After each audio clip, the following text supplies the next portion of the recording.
ఇప్పటి వరకు ఆకారాల్ని వాడుతూ భిన్నాలను వర్ణించే పద్ధతిని చూశాము. ఇప్పుడు భిన్నాల సంఖ్యలను చూపించే పద్ధతులను పరిశీలిద్దాం.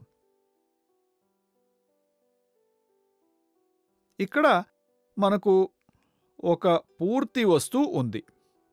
మనం భిన్నాల సంఖ్యలకు వెళ్తున్నందున సంఖ్యలు మరియు అంకెల్లోని భిన్నాలను సూచించవలసి వస్తే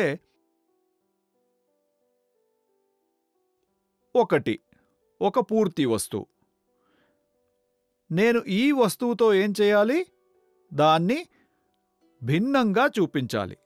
2 భాగాలుగా విభజించాను. దాన్ని 2 భాగాలుగా విభజించినప్పుడు భిన్న ఆకృతులను ఉపయోగించి భిన్నాలను చూసాం. అక్కడ ఉపయోగించిన పదాలేంటి? 2 భాగాలలో 1. 2 భాగాలలో నుంచి 1 ఇచ్చాను. ఇప్పుడు నేను దీన్ని ఒక విద్యార్థికి ఇచ్చి నేను మీకు ఎన్ని భాగాలనిచ్చాను అని అడిగితే విద్యార్థి సమాధానం చెప్పే ముందు కూడా ఒక ప్రశ్న అడగాలి. సార్, మీరు దీన్ని ఎన్ని సమాన భాగాలుగా విభజించారు? దయచేసి సమాధానం చెప్పండి. కాబట్టి నేను సమాధానం ఇస్తున్నాను. నేను ఇందులో 2 సమాన విభాగాలుగా చేశాను. అందువల్ల మీకు 1లో 2 సమాన భాగాలు లభిస్తాయి. ఎన్ని సమాన భాగాలుగా తయారు చేయవచ్చో చూద్దాం. దీన్ని 3 సమాన భాగాలుగా విభజించవచ్చు కదా? ఈ 3 సమాన భాగాలు ఈ పూర్తి భాగానికి సమానంగా ఉండాలి. అప్పుడే మనం దాన్ని సమానంగా విభజించాము. అదేవిధంగా ఇప్పుడు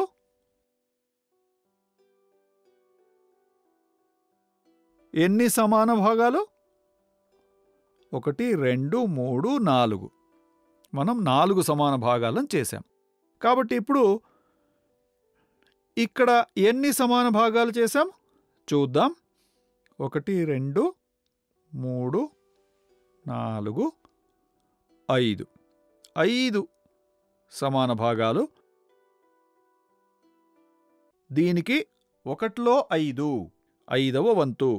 నేను 2 ఇస్తే 2లో 5. ఇది 1లో 5వ వంతు, ఇది 2లో 5వ వంతు.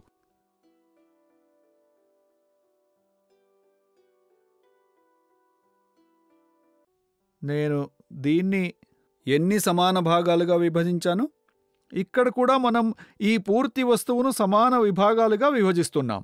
అందువల్ల 6 సమాన భాగాలుగా చేశాను. కాబట్టి మనం ఈ భాగాన్ని 1లో 6వ వంతు అని పిలుస్తాం. 3ని 6లో 3 భాగాలు అని పిలుస్తారు.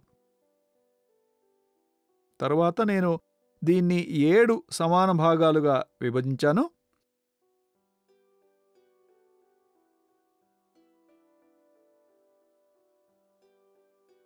ఇక్కడ 8 సమాన విభాగాలు చేశాను.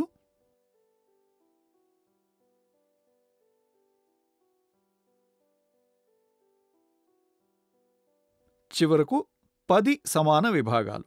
అంటే ఈ ఒకే పూర్తి వస్తువు 2 సమాన భాగాలు, 3 సమాన భాగాలు, 4 సమాన భాగాలు, 5, 6, 7, 8, 9, 10 సమాన భాగాలుగా విభజించబడింది. దీని ద్వారా భిన్నాలను రాసే పద్ధతిని మనం స్పష్టంగా అర్థం చేసుకోవచ్చు. కాబట్టి ఇప్పుడు 1లో 2వ వంతు పెద్దదా, 1లో 8వ వంతు పెద్దదా? ఏది ఎక్కువ అని నేను పిల్లలను అడిగితే మూర్త దశలో పిల్లలు 1లో 2ను ఒక చేతిలో, 1లో 8ని ఇంకొక చేతిలో పెట్టుకుంటారు. 1లో 2 1లో 8 కంటే చాలా పెద్దదని తెలుసుకుంటారు. నేను అదే భిన్నాన్ని బోర్డులో రాసినప్పుడు వారేం ఆలోచిస్తారు? 2 మరియు 8 సంఖ్యలను మాత్రమే చూస్తూ 8 పెద్దది అనుకుంటారు. ఎందుకంటే భిన్నాలని చూడట్లేదు. అందువల్ల మూర్త దశలో పిల్లలు 1లో 2 1లో 8 కంటే చాలా పెద్దది అని తెలుసుకోవడానికి లుక్ అండ్ ఫీల్ పద్ధతిని అనుసరించాలి. అదే పద్ధతిని అనుసరించి పిల్లల్లో ఎక్కువ మరియు తక్కువ వారికి అవగాహన తీసుకురావడానికి ఈ టిఎల్ఎం చాలా సహాయకారిగా ఉంటుంది.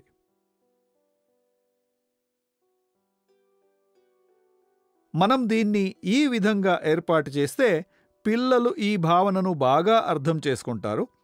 మనం దీన్ని ఈ నమూనాలో అమర్చినప్పుడు పిల్లలు 1లో 8, 1లో 2 కన్నా చిన్నది అని తెలుసుకున్నారు. లేదా 9వ వంతు 10వ వంతు కన్నా చిన్నదా పెద్దదా తెలుసుకుంటారు. 9లో 1 కన్నా ఎక్కువ తక్కువ మనం చూడవచ్చు. మనం మూర్త దశ అని చెప్పినప్పుడు ఇది వస్తువులను తాకడం, వాటిని అనుభూతి చెందడం మరియు ఒకదానికంటే మరొకటి పెద్దదని విశ్లేషించడం. కాబట్టి మూర్త దశలో మనం ఈ భిన్నాల సంఖ్యలను రాసేటప్పుడు అంటే మనం ఈ ఒక వస్తువును విభజించాము. అందువల్ల దీన్ని భిన్నాల సమస్యగా పరిగణించకూడదు. ఎందుకంటే ఇది మూర్త దశ, ఆట ఆడే సమయం.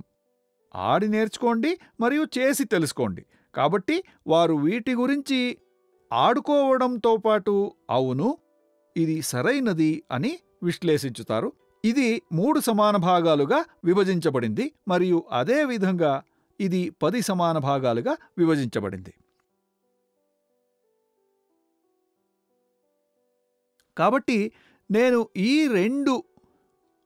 4వ వంతును తీసుకుంటే మరియు ఒక సగం తీసుకుంటే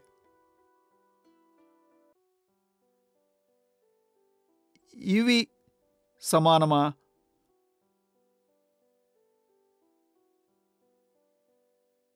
ఈ అవగాహన పిల్లలకి ఇవ్వచ్చు ఎలా చేయాలి అని. అదేవిధంగా ఈ సగానికి దీన్ని చేర్చితే ఏం జరుగుతుంది?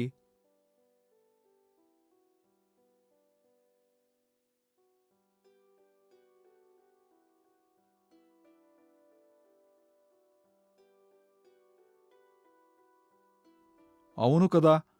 నేను 4 1లో 8 జోడిస్తే నాకు ఒక సగం దొరుకుతుంది. అంటే ఈ సగం 4 1లో 8ని కలిగి ఉంటుంది. నేను మరొకదాన్ని అదే విధంగా చేయగలను. ఇదేంటి? 1లో 10 10వ వంతు. నేను 10వ వంతును 5 సార్లు జోడిస్తే ఒక సగం వస్తుంది. కాబట్టి వీటిని ఏమని పిలుస్తాము? సమాన భిన్నాలు. అంటే ఈ సగం 2 పావులకి సమానం. ఇదే సగం 4 8వ వంతులకి సమానం. లేదా ఈ పావు 2 1లో 8లకు సమానం. అయితే దీన్ని కూడా చూడొచ్చు. మనం 2 1లో 8 తీసుకుంటే అది 3 10వ వంతులకు సమానమా? అవునా కాదా? లేదా ఇది 2 10వ వంతులకి సమానమా? ఈ రెండూ సమానం కాదు. నేను దీన్ని మూర్త దశలో వాటిని ఉంచినప్పుడు మరియు పోల్చినప్పుడు మాత్రమే చూడగలను. దీన్ని విశ్లేషించడానికి నేను గణిత లోతుల్లోకి వెళ్ళవలసిన అవసరం లేదు. నేను వాటిని తాకి 1లో 8, ఈ 2 10లో 1 లేదా 2 1లో 8 వంతు తీసుకుంటే అది పావుకి సమానం. ఇదే విధంగా మనం సమాన భిన్నాలని నేర్పవచ్చు. ఇదే విషయాన్ని కూడా ఈ విధంగా చూపించొచ్చు. మనం దీన్ని ఇప్పటికే ఆకారాలలో చూశాము. ఒక సగం 2 పావుకి సమానం అని. ఇది ఎప్పుడు పావు అవుతుంది? ఈ పూర్తి వస్తువు యొక్క పావు. అంటే ఈ వృత్తాన్ని 4 సమాన భాగాలుగా విభజించినప్పుడు ఈ వృత్తం యొక్క సగం భాగంలో ఈ 2 వంతులను ఉంచినప్పుడు నేను ఏమర్థం చేసుకోవాలి?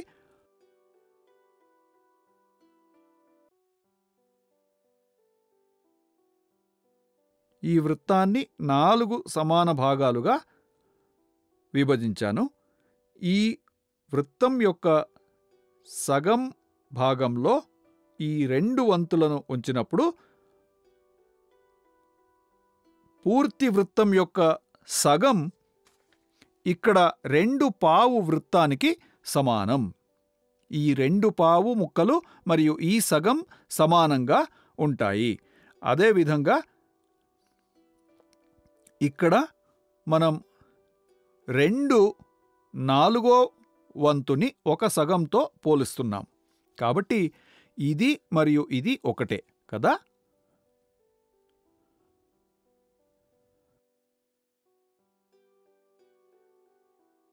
మనం దీని ఆకారంతో చూస్తున్నాము మరియు దీన్ని భిన్నాల సంఖ్యతో చూస్తున్నాము. ఇప్పుడు మనం ఒకే భిన్నాల పరిభాషను పరిశీలిద్దాం. ఇక్కడ 1లో 9, నా దగ్గర 2 ఉన్నాయి కాబట్టి 2లో 9. నేను దానికి ఇంకొకటి జోడిస్తే నా దగ్గర 3 1లో 9 ఉన్నాయి. ఈ 3 1లో 9ని మనం 3లో 9 అంటాం. ఇది ఒక రకమైన భిన్నాల కూడిక, అడిషన్ ఆఫ్ ఫ్రాక్షన్స్.